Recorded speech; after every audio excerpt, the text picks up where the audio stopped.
¿Qué tal amigos, amigas de Argolla TV? Bienvenidos a una nueva edición de Plan de Escape. Yo soy Paco Pérez García y les doy la más cordial bienvenida en este día 101, 102 creo de la cuarentena. Estamos ya listos y preparados para llevarles a ustedes todos los detalles y comentar algunas cosas que han venido ocurriendo ya a esta hora en vivo, a las 9:05 de la noche, 9:06 de la noche ya. Y es que se acaba de publicar un decreto supremo en donde, permítanme un ratito, lo voy a buscar aquí, donde se dispone ya una cuarentena focalizada desde el 1 de julio y aparentemente, no aparentemente, se extiende ya el estado de emergencia hasta el 30 de julio. Leo rápidamente los detalles de este decreto supremo, el 116-2020, que ha sido publicado hace unos minutos en el diario oficial El Peruano, donde el gobierno ya establece una cuarentena focalizada en 7 regiones del país.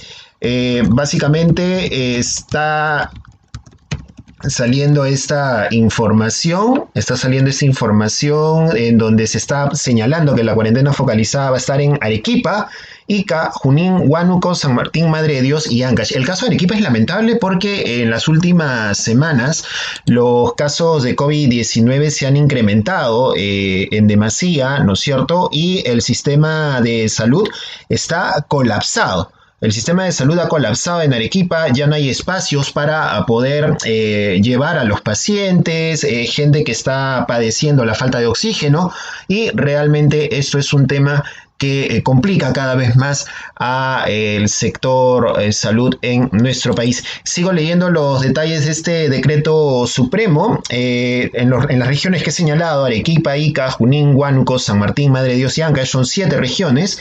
Los ciudadanos podrán desplazarse únicamente para la prestación y acceso a servicios y bienes esenciales, así como para la prestación de servicios de las actividades económicas autorizadas.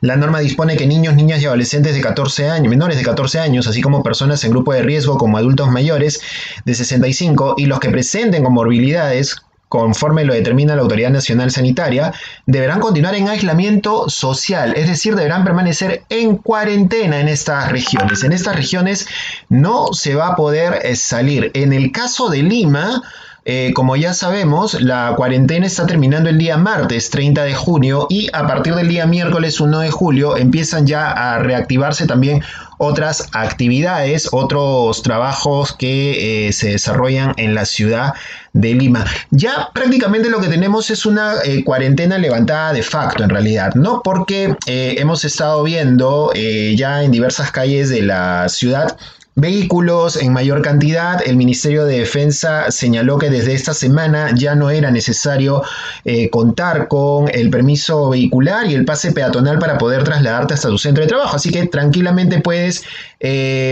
trasladarte en cualquier vehículo particular, en taxis, en los buses, ¿no es cierto? Puedes salir a cualquier punto de la ciudad, manteniendo el tema de la distancia, usando la mascarilla, lavándote las manos, ¿no es cierto? Pero ya lo que tenemos es que la gente finalmente ha salido con todo a la calle y ya no hay mayor control policial ni tampoco del ejército en las calles de la ciudad. Se ha abierto la vía expresa en Lima, que estaba restringido el acceso.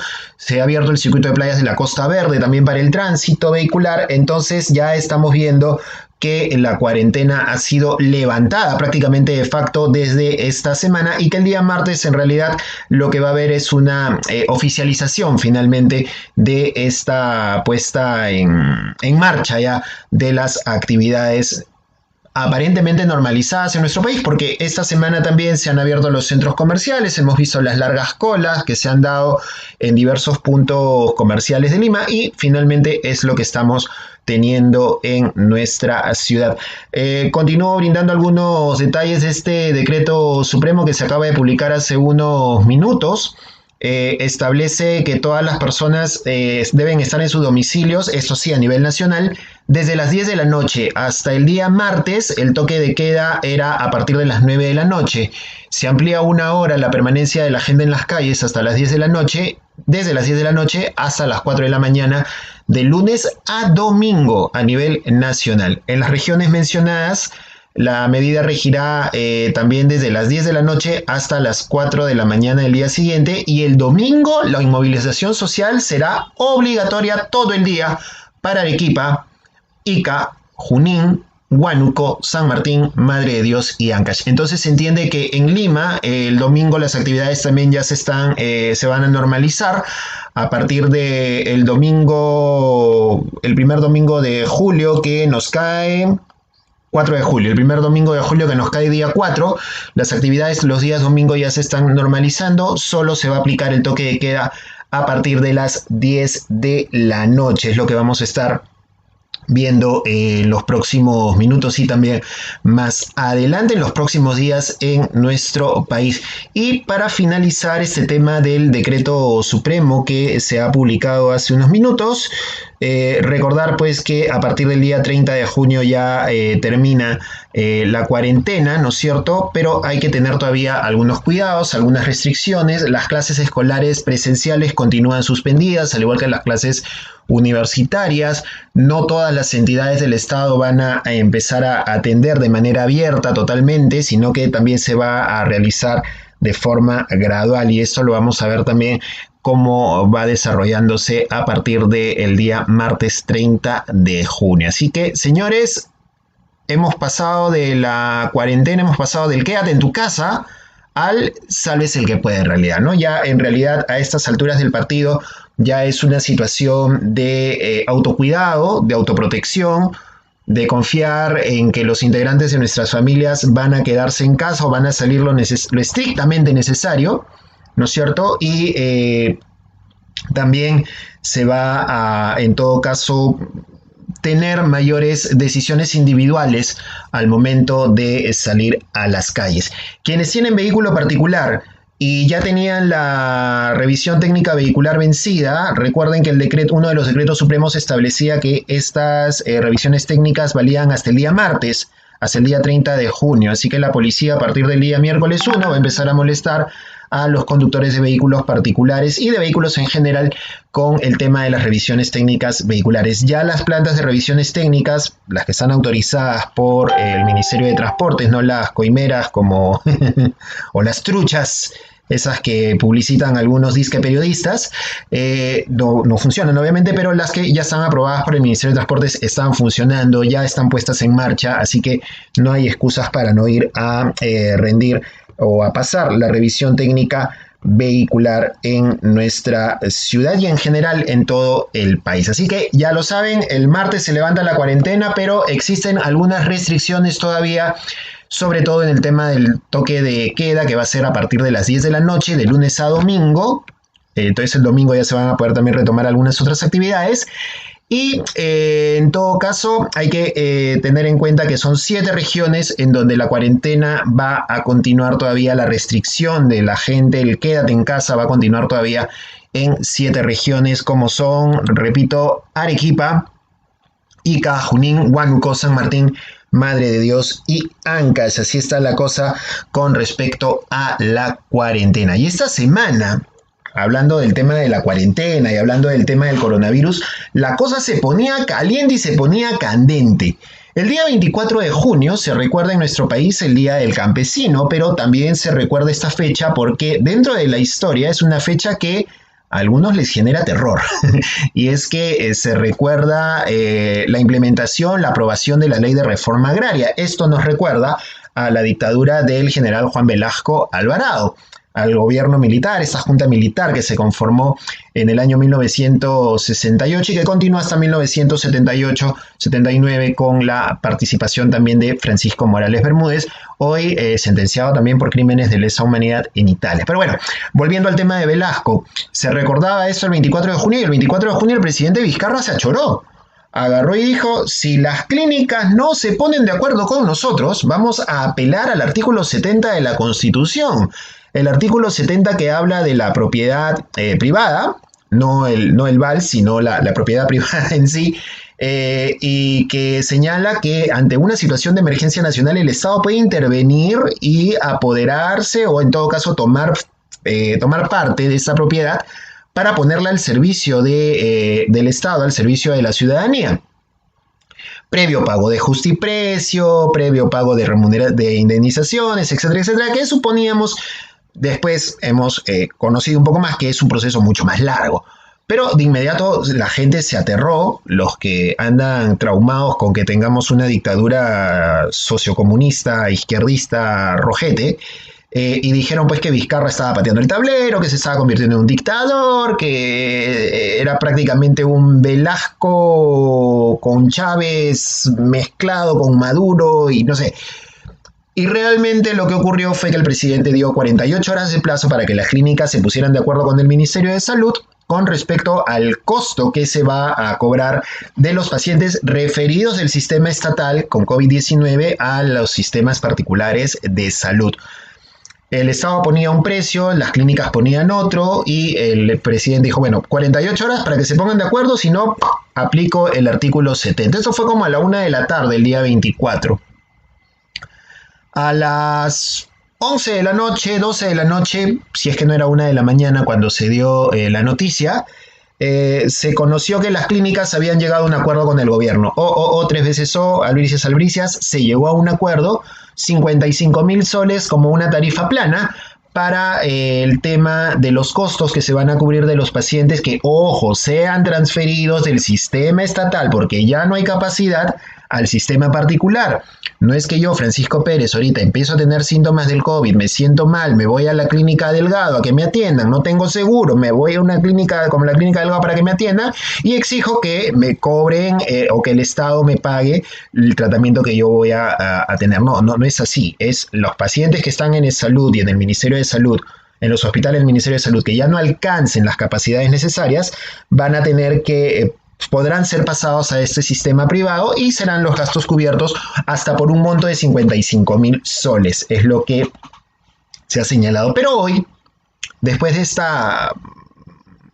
saludo a la tribuna que hizo el presidente Vizcarra, porque finalmente fue un saludo a la tribuna, porque aparentemente ya había ciertas negociaciones también con los responsables de las clínicas, lo que se conoció hoy día y que lo ha declarado el ministro de Salud Víctor Zamora es que finalmente esta decisión no es una situación vinculante ni obligatoria, sino que las clínicas que lo consideren conveniente podrán, ¿no es cierto?, colocarse o hacerse cargo o a someterse a este acuerdo. O sea, no es obligatorio.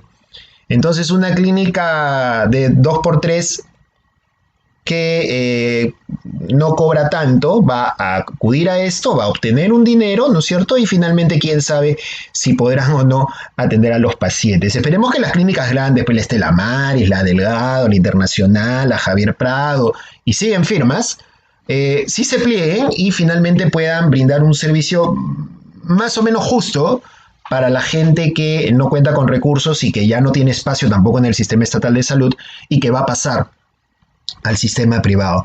Por lo demás, ya es roche de cada uno, finalmente, si es que el señor fujimorista, él dicho sea de paso, y sus amigos de las clínicas privadas deciden ponerse en vereda y atender a la gente que no va a poder tener recursos y que no va a poder alcanzar en el sistema de salud, que ya está bastante colapsado desde hace tiempo, por más que el presidente Vizcarra y el ministro de Salud, Víctor Zamora, nos digan casi todos los días de que hay más de 1.000 camas UCI, de que tenemos los recursos necesarios, que los hospitales están cubiertos, que se están construyendo hospitales, que se está construyendo las vías de salud y que la señora Molinelli salga todos los días a reventarse cohetes diciendo que salud está de las mil maravillas, cuando en realidad el sistema está realmente colapsado. Lo seguimos sufriendo, dicho sea de paso. Y bueno, esperamos pues que en verdad finalmente las cosas sean en beneficio de la gente. Eso es lo que estamos esperando. Para hablar sobre el tema, esta tarde conversamos con Susana Chávez. Ella es directora de Pronsex, pero también es integrante de una plataforma muy interesante, que es una plataforma ciudadana, una plataforma de la sociedad civil por la salud y los derechos humanos. Está conformada por médicos, ingenieros, sociólogos, algunos periodistas que están dentro de esta plataforma y que han tenido ya algunos pronunciamientos respecto a la actuación de su salud con el tema de las clínicas y con el tema de las pruebas que cobraron cuando esas pruebas se hacían gratuitas en el Instituto Nacional de Salud, y también planteando algunas propuestas de cómo debería afrontarse esta cuarentena o esta lucha contra el coronavirus. De eso vamos a hablar luego de la pausa, porque vamos a conversar con Susana y ella, Susana Chávez, y ella nos va a contar algunos detalles de lo que se está planteando, qué significa el tema de poder tener algún día un sistema único de salud, sobre todo en un año en que se declaró la universalización de la salud, y cómo esta pandemia nos ha impactado, cómo esta emergencia nos ha impactado y nos hace dar cuenta de lo colapsado que están nuestros sistemas de salud. Vamos a la pausa y volvemos con más con Plan de Escape aquí en la multiplataforma de Argolla TV en Facebook, YouTube, Twitter y en todas las redes sociales habidas y por haber del planeta. Pausa y retornamos con la entrevista.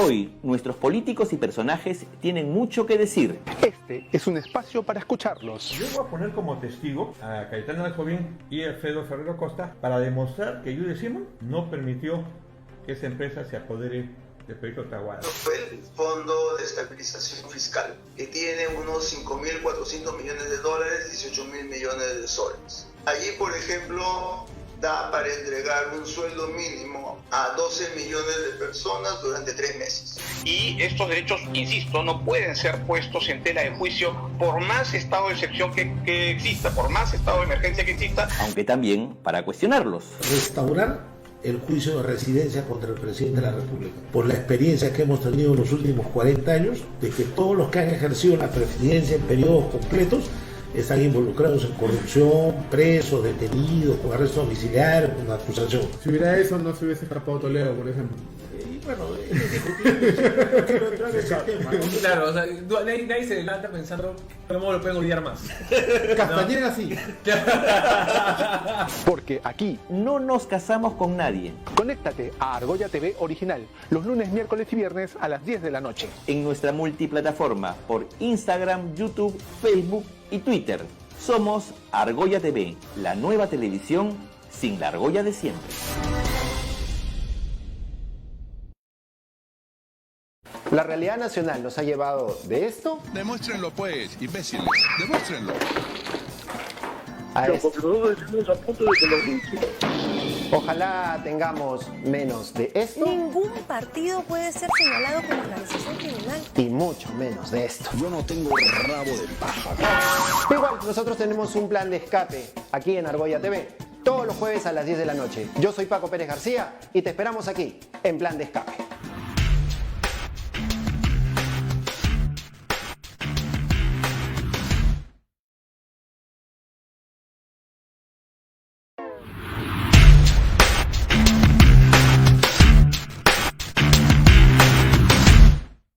Y bien amigos, continuamos aquí en Plan de Escape a través de Argolla TV y como lo habíamos anunciado, vamos a conversar con nuestra invitada a propósito de este tema que se ha generado en las últimas horas, en los últimos días, este ultimátum que diera el presidente de la República, Martín Vizcarra, a las clínicas particulares, y que finalmente se convirtió después de unas 4 o 5 horas de dado el ultimátum en una especie de poner sobre la mesa algunas cuestiones para lograr una negociación adecuada que finalmente ha quedado en una tarifa de 55.000 soles.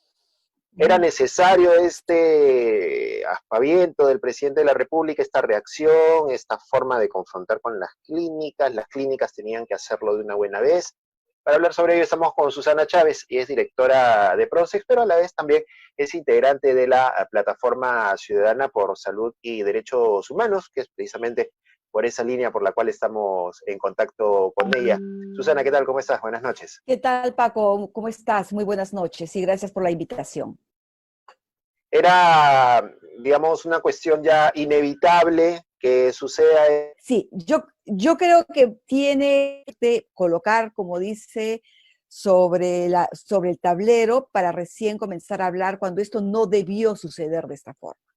Primero que definitivamente en nuestro país existen normas legales que permiten ante una situación de emergencia que y una situación crítica de salud en que esto pueda tener una salida, una resolución, y esto supera a cualquier noción de propiedad, de negocio o de finalmente de empresa. Cuando hay el bien público, está en un riesgo sanitario, es decir, implica la vida de las personas y hay recursos que no pueden ser usados porque sencillamente tienen un bien privado, el Estado y esto tiene la obligación de preservar y asumir muchas veces de negocio. Estamos hablando de situaciones extremas, pero creo yo empresa. Que cuando hay el bien público está en un riesgo sanitario, es decir, implica la vida de las personas y hay recursos que no pueden ser usados porque sencillamente... Entendemos que lo que se está planteando es, o lo que se ha aprobado finalmente es que sean las personas transferidas desde los hospitales del Seguro Social o desde el Ministerio de Salud las que finalmente puedan ser atendidas en estos espacios que hayan en las clínicas. Pero va a haber un amplio sector de gente que va a quedar fuera de esto, ¿no? Que no puede acceder ni siquiera al sistema estatal y por ende va a ser mucho más difícil ingresar al sistema particular. ¿Qué pasa con este bloque de gente? ¿Cómo garantizamos su atención? Yo creo que hay que verlo de una manera distinta. Nosotros más bien nunca, desde hace muchos años, mantenemos un sistema fraccionado y segmentado.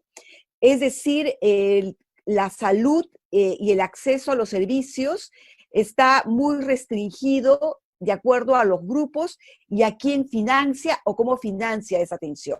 Entonces, tenemos, por ejemplo, servicios de salud, es decir, aquellos que están bajo el paraguas del Ministerio de Trabajo y que está parte de la previsión social. Tenemos el SIS, que es supuestamente un sistema que financia la atención de los sectores más pobres. Y tenemos el otro gran rubro de personas que individualmente o por intermedio de sus trabajos tenemos un sistema de seguro privado. Hay un sector que efectivamente todavía no accede a ningún tipo de aseguramiento, pero con estos esfuerzos de hacer el aseguramiento universal, se supondría que eso ya no debería ser un problema para quienes no están adscritos a uno y otro sistema.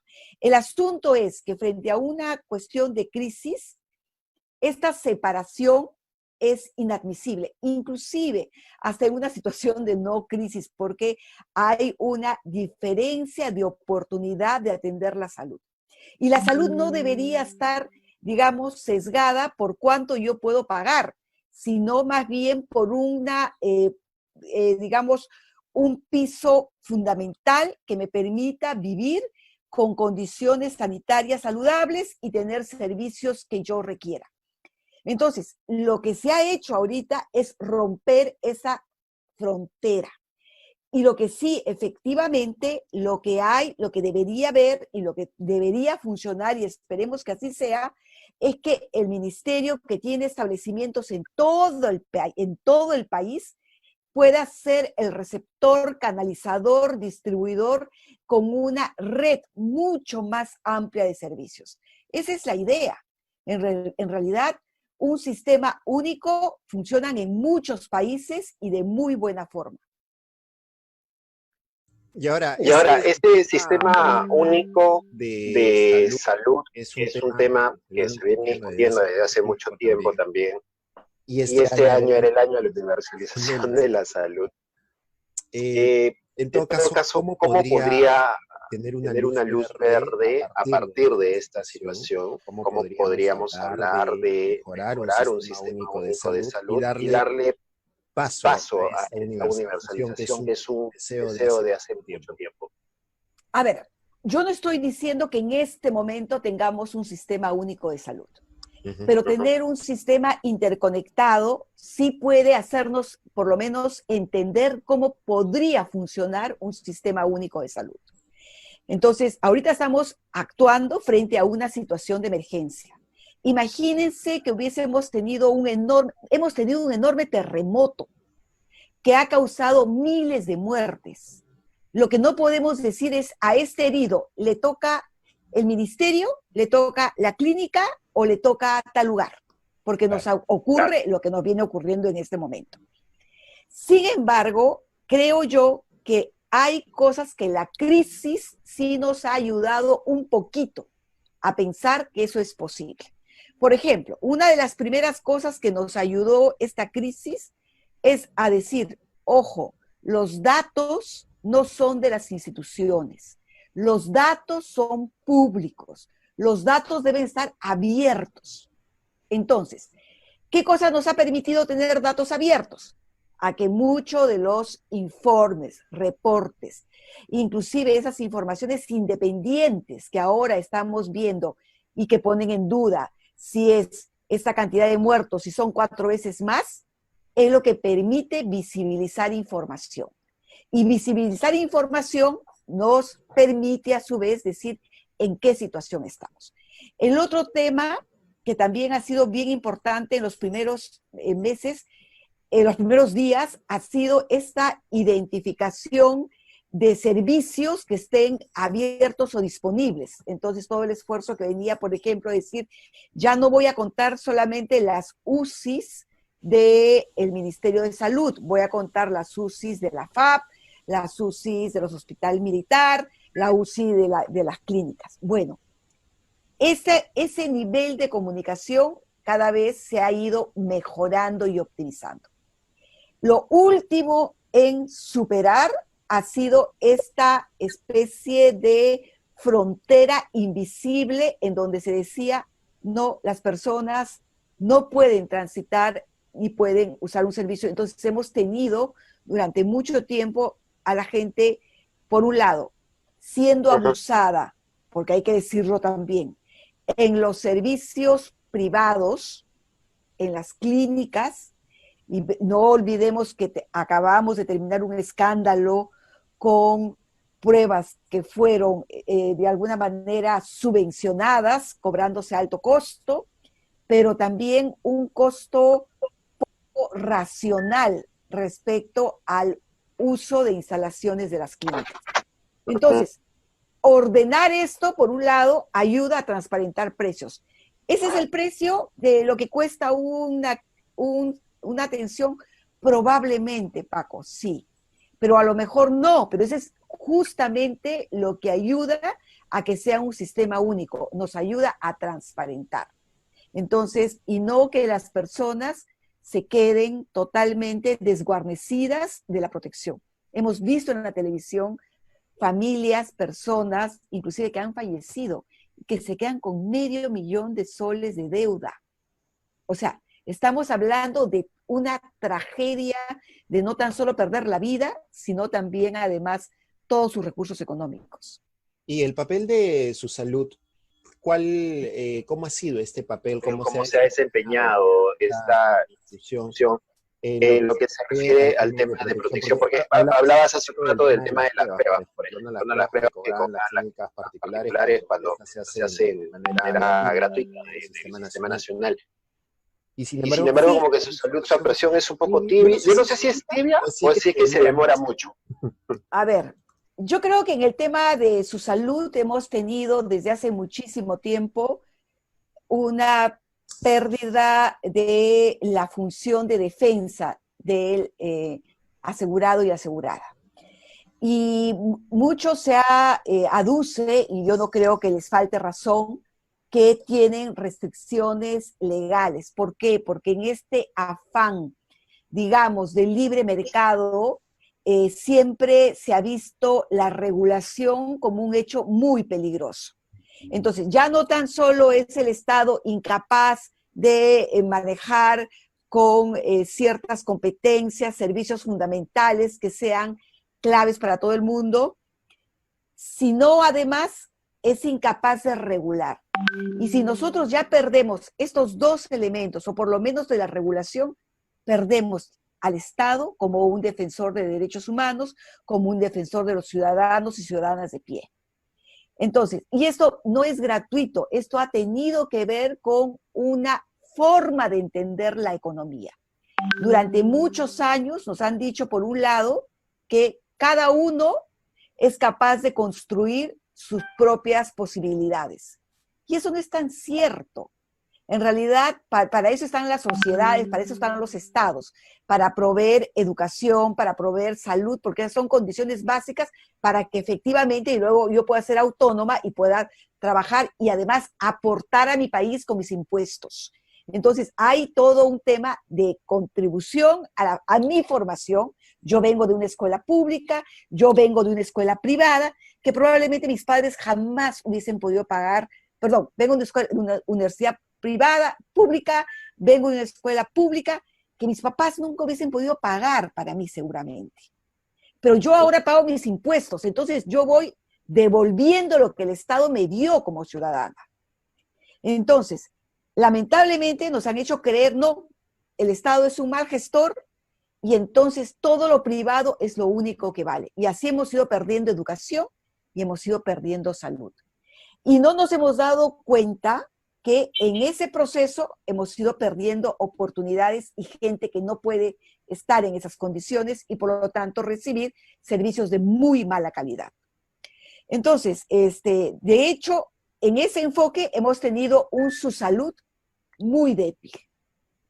Y débil porque así lo hicieron, porque así determinaron, porque así creyeron que iban a proteger la inversión privada.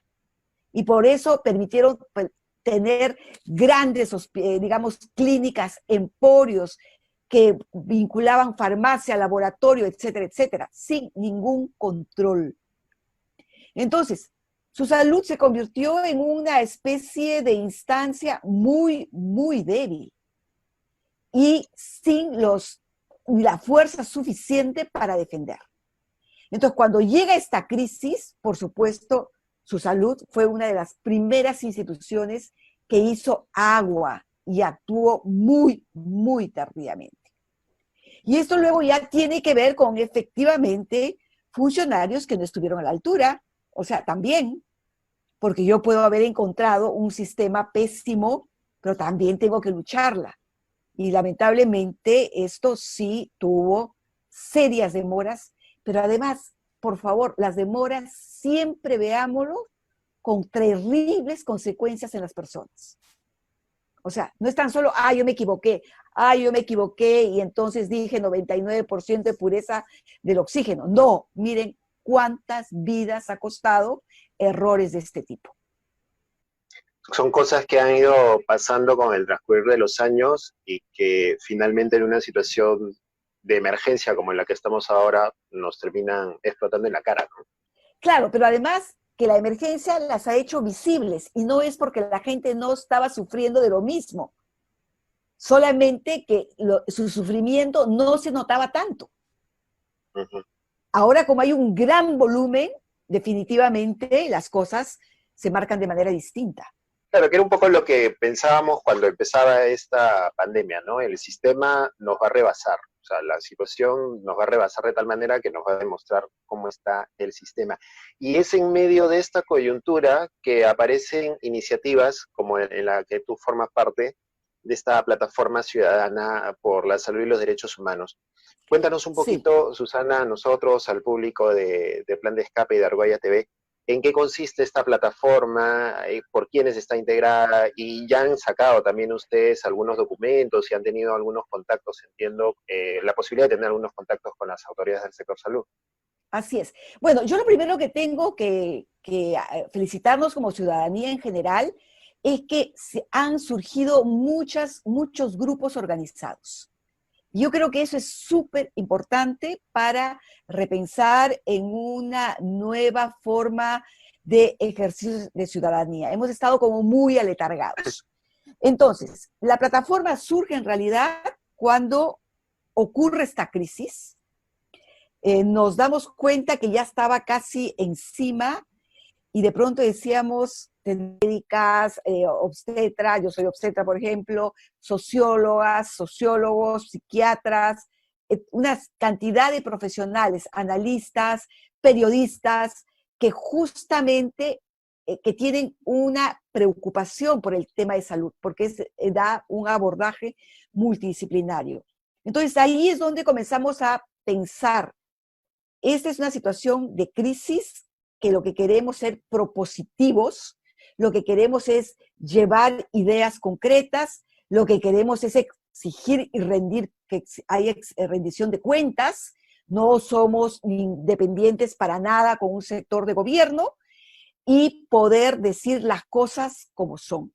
Entonces allí es donde comenzaron a surgir algunas iniciativas, por ejemplo, lanzamos una carta de protesta a su salud y de pronto la carta fue apoyada por más de 600 personas en menos de 2 días y pudimos ver que el nivel de indignación era muy alto. Pero lo bueno, que era una indignación que no llevaba a perder de perspectiva, es que tenemos que luchar. Y esta enfermedad no nos puede vencer. Entonces, creo que eso ha ido como generando la necesidad que sí necesitamos plataformas serias que debatan, que discutan, que sin ningún tipo de, digamos, consigna política, porque hay muchos de diferentes vertientes, puedan expresar consensos. Y un consenso que surgió fuertemente en la plataforma es que no podemos seguir hablando de cambios sustantivos en salud si no existe una participación de la gente. Y esa participación se expresa en la participación ciudadana en salud. Y esa participación necesita de una red de servicios de primer nivel. Es decir, yo, vecina que vivo en Surco, que soy ciudadana dentro de municipalidad, no tenga que ir a un hospital para que, por ejemplo, me hagan un examen sanitario, para que vean mi estado de salud. Yo podría ir a un puesto de salud de mi barrio en donde puedan ayudarme, puedan detectar y solamente si necesito algún problema, poder ir a un hospital y así optimizar los hospitales. Entonces, creo que necesitamos retomar un orden, como lo hacen todos los países del mundo, que ponen su principal fuerza en donde se resuelve el 85% de los problemas de salud. Y eso se resuelve en el primer nivel de atención, en el centro de salud, en el puesto de salud. Lo que pasa es que nosotros tenemos puestos y centros que hace muchos años no se han invertido. Bien, Susana, sin duda alguna el tema de los consensos.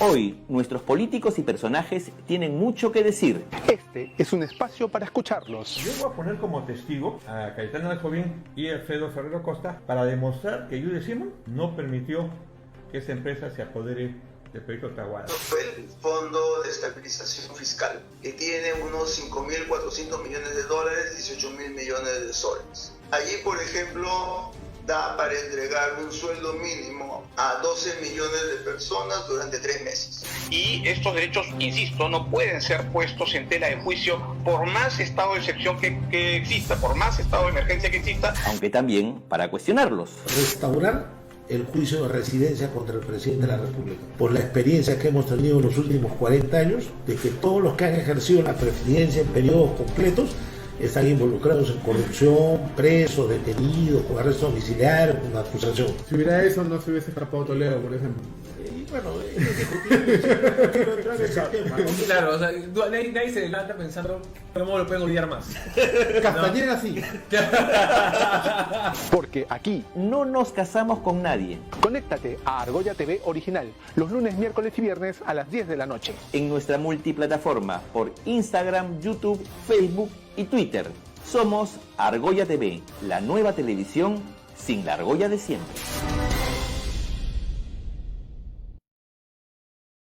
La realidad nacional nos ha llevado de esto Demuéstrenlo pues, imbéciles. Demuéstrenlo. a esto. Ojalá tengamos menos de esto Ningún partido puede ser señalado como organización criminal. y mucho menos de esto. Yo no tengo rabo de paja. Igual, nosotros tenemos un plan de escape aquí en Argolla TV, todos los jueves a las 10 de la noche. Yo soy Paco Pérez García y te esperamos aquí en Plan de Escape.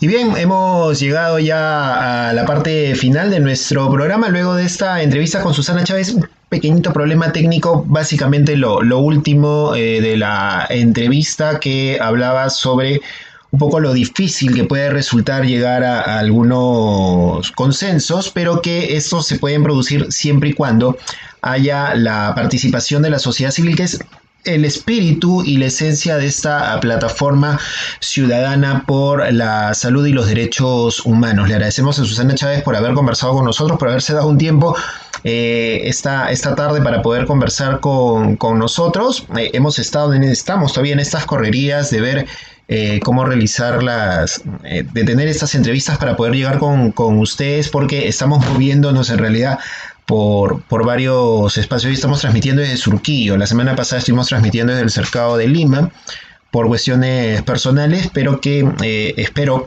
ya con bastante buena vibra que ya vayan mejorándose. Vamos leyendo algunos comentarios que nos han estado llegando en el transcurso del programa, básicamente con los comentarios que brindábamos al comienzo, recordando lo que ha sido la actitud del presidente Martín Vizcarra frente al tema de las clínicas. Señala Cecita Aralianza que ojalá no haya más contagios con el tema del levantamiento de la cuarentena, que nos recuerda a Dylan López que sí, pues ya finalmente la cuarentena, por lo menos en Lima, ya está levantada desde hace bastante tiempo. Nuestro amigo Jaime Serra nos dice Causacho un COVID, él rememorando así con espíritu, con bobo, al general Juan Velasco Alvarado. Le encanta, le fascina esa época, ese momento, ese espíritu de Juan Velasco Alvarado. Su corazón libertario se queda a un lado y recuerda este socialismo del general Juan Velasco Alvarado. Un abrazo grande para Jaime y para Willy también, conductores y miembros también integrantes de esta gran plataforma como es Argolla TV. Cecita Aralianza nos recuerda el Velascato, dice Cecita Aralianza. Y María Laura nos comenta: todos enganchados con Argolla TV y Plan de Escape. Gracias, María Laura, un beso enorme por acompañarnos, por estar siempre con nosotros y estar también al pendiente de las cosas que vamos realizando aquí en Argolla TV. María Laura está los martes a las 9 de la noche con todos los temas del entretenimiento, la cultura y el espectáculo. No lo que se ve en los programas estos de chisme, no, totalmente distinto. Una cosa de entretenimiento realmente que se los recomiendo los martes a partir de las 9 de la noche. Comentarles y recordarles, porque nos han estado preguntando también por WhatsApp y por otros temas, y antes de eso comentar también, señalar un comentario que nos brindaba a través de la transmisión de Espacio Libre, porque el Plan de Escape también se transmite a través de nuestra fanpage de Espacio Libre, además de Argolla TV. Donato Sánchez nos dice que es muy complicado el tema de que en las regiones se pueda poder ejercer el tema del control en esta cuarentena, porque no hay fiscalización a los gobiernos regionales y hay mucha corrupción. El tema de la corrupción también nos ha generado muchas de las cosas que estamos pasando en este momento en nuestra emergencia nacional. Y les decía que quería hacer un resumen chiquito antes de irnos. El caso de los acuerdos con las clínicas, recordemos que es lo que ha dicho el ministro de Salud hoy día, Víctor Zamora, que es un acuerdo voluntario, que finalmente cada clínica, cada empresa va a decidir si se pliega o no a este convenio de 500.000 soles, que va a ser el gasto que va a asumir el Estado por paciente que sea transferido, referido desde los hospitales de salud y del sector del MINSA, del Ministerio de Salud. Recordemos, no es que cualquier persona que se siente mal, lamentablemente, con los síntomas del COVID, va a una clínica y pide atención y después le pasa la factura al Estado. No va a ser así. Si no tienes espacio en salud y no funciona en los hospitales del Ministerio de Salud, te van a referir a estas clínicas que sí se hayan plegado a este tema. Y quieran todos los dioses de que no tengas algo más, porque ya lo dijeron los representantes de la clínica, solamente se va a cubrir el tema del COVID. Si por una cuestión que no quiera Dios o los dioses te pasa algo más, tienes que necesitar una diálisis o necesitas mayores exámenes por otra cosa, se te complica la situación, eso ya no va a estar dentro de los 500.000 soles, eso es otro costo. Decreto Supremo publicado hace unas horas en nuestro país. La cuarentena continúa en 7 regiones: Arequipa, Ica, Junín, Huánuco, San Martín, Madre de Dios y Ancash hasta el 30 de julio. En estas regiones el toque de queda de lunes a domingo empieza a partir de las 8 de la noche. En la ciudad de Lima, a partir del día 1 de julio, ya las actividades se normalizan, se regresa un poco a la normalidad en esas actividades, siempre con las medidas de protección, la mascarilla, la distancia social, ¿no es cierto? Y otras medidas más. Y el toque de queda va a ser a partir de las 10 de la noche, incluidos los domingos. Antes no se podía salir a ningún momento del domingo. Ahora sí se va a poder salir los domingos con los cuidados del caso. Y vas a regresar, tienes que estar en tu casa por lo menos antes de las 10 de la noche. Hay que recordar que seguimos en estado de emergencia hasta el mes de septiembre. Recordemos que hay un decreto anterior que se extendió el de estado de emergencia hasta el mes de septiembre. Los derechos constitucionales todavía continúan restringidos y eso es básicamente para cuestiones de administración del Estado. Entonces hay que tener mucho ojo con esos temas y seguir analizando a ver que no haya pues ningún mal manejo de los recursos que se están brindando en nuestro país a propósito del el estado de emergencia. Recuerden, estamos en el día 103 de la cuarentena, ya faltan sábado, domingo, lunes, 4 días para que termine la cuarentena en Lima. Por favor, los cuidados del caso. No cometan el error de salir, ya todos vivimos la vida loca. No, hay que ir con los cuidados del caso. Hay un montón de actividades comerciales que todavía no se han reiniciado. Actividades recreativas obviamente no hay todavía. Si van a salir solamente una persona de todas maneras a comprar, nada más por familia. Si todavía estás haciendo teletrabajo, quédate en casa. Si es que tienes la chance de tener trabajo, quédate en casa todavía. Vamos con cuidado, recordemos que no hay clases escolares presenciales, no hay clases universitarias presenciales, hay que tener mucho cuidado y las restricciones y los cuidados del caso. Nosotros nos vamos, no sin antes agradecerle a nuestros amigos de Tech Brothers, Avenida Larco 554 Miraflores. Ellos ya están pilas para chambear. A partir de la otra semana también ya van a estar atendiendo en su local de la Avenida Larco 554 Miraflores. Todo lo que necesites en accesorios para cómputo, equipos tecnológicos, todo lo encuentras ahí en Tech Brothers, Avenida Larco 554 Miraflores. Los ubicas también como Tech Brothers en Facebook e Instagram para poder obtener y conocer sus promociones, sus ofertas en el transcurso de los siguientes días. Y tú quédate en Argolla TV, porque en Argolla TV tenemos de todo. El domingo, 7 de la noche, Telecentro, con Jaime Serra, lo mejor de la televisión de antes, no esa cosa que tenemos ahora, sino la televisión antigua en nuestro país, recordando con los entrevistados cómo era la televisión de antes, cómo la generación X, los Zetas, No, la Z no, la X y los boomers. La X y los boomers, cómo vivíamos la televisión de antes aquí en nuestro país. El domingo 7 de la noche con Telecentro. Lunes y miércoles 9 de la noche Argolla TV con Jaime Serra y Willy Vázquez. Martes María Laura con su bloque de entretenimiento a partir de las 9 de la noche. Los jueves 10 de la noche Mamá Soltera Yo con Aida Quintanilla. Los viernes un servidor Paco Pérez García con Plan de Escape también a partir de las 9 de la noche. Y toda la semana tenemos también nuestras videocolumnas, tanto de Perú como del extranjero. Tenemos nuestra videocolumna del extranjero con nuestra amiga Laura Arroyo, que nos cuenta también las cosas de lo que ocurre en España y lo que ocurre en Perú también, pero desde la visión que se puede tener allá también un poco la mirada desde fuera, cómo se ven las cosas en nuestro país. Tenemos de todo, así que no te puedes quejar. Argolla TV está con todo, porque recuerda que nosotros somos la nueva televisión sin la argolla de siempre. Yo soy Paco Pérez García, nos vemos el próximo viernes 9 de la noche aquí en Argolla TV. ¡Chau!